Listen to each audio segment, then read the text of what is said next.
അങ്ങനെ നമ്മുടെ ചേച്ചിയുടെ കല്യാണമൊക്കെ കഴിഞ്ഞു കേട്ടോ.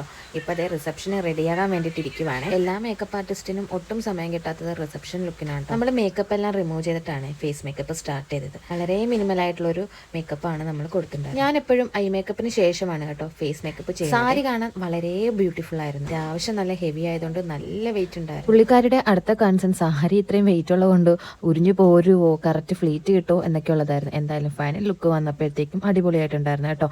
അതുപോലെ തന്നെ നമ്മളിന്ന് ഒരു പുതിയൊരു ഹെയർ സ്റ്റൈലാണ് നമ്മളിന്ന് ചേച്ചിക്ക് ചെയ്ത് കൊടുത്തത്. ഹെയറിൽ ചെറിയ ചെറിയ ബീഡ്സ് വെക്കട്ടെ എന്ന് വെച്ചപ്പോൾ ആൾക്ക് വലിയ ഇൻട്രസ്റ്റ് ഒന്നും ഉണ്ടായിരുന്നില്ല.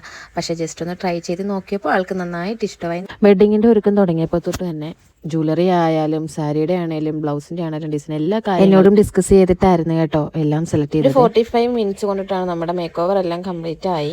നമ്മൾ പിന്നെ കുറച്ച് വീഡിയോസ് ഒക്കെ എടുത്ത് നിന്നപ്പോഴാണ് നമ്മുടെ കല്യാണ ചെക്കൻ വന്നത്. അങ്ങനെ ചേട്ടന് ഒരു സിമ്പിളായിട്ട് ടച്ചപ്പ് ഒക്കെ ചെയ്ത് കൊടുത്ത് അങ്ങനെ രണ്ടുപേരും റെഡി ആയിട്ടുണ്ട് കേട്ടോ. പിന്നെ കുറച്ച് ഫോട്ടോസും വീഡിയോസും ഒക്കെ നമ്മൾ എടുത്തിട്ടുണ്ടായിരുന്നു. അതൊക്കെ വഴിയേ ഇനി എല്ലാവരും രണ്ടുപേരും ഹാപ്പി ആയിരുന്നു. നിങ്ങൾക്ക് ഇഷ്ടമായിട്ടുണ്ടെങ്കിൽ തീർച്ചയായും കമന്റ് ചെയ്യണം. ഈ രണ്ട് ലുക്കിലും ഏതാണ് നിങ്ങൾക്ക് കൂടുതൽ ഇഷ്ടമായെന്നും കൂടെ ഒന്ന് പറയണേ. പിന്നെ നമ്മൾ അവിടെ നിന്ന് നേരെ ഓഡിറ്റോറിയത്തിലൊക്കെ പോയി ഫുഡൊക്കെ അടിച്ച് നേരെ വീട്ടിൽ പോയി. അപ്പോൾ ഇന്നത്തെ വീഡിയോ ഇത്രയേ ഉള്ളൂ. Bye, see U.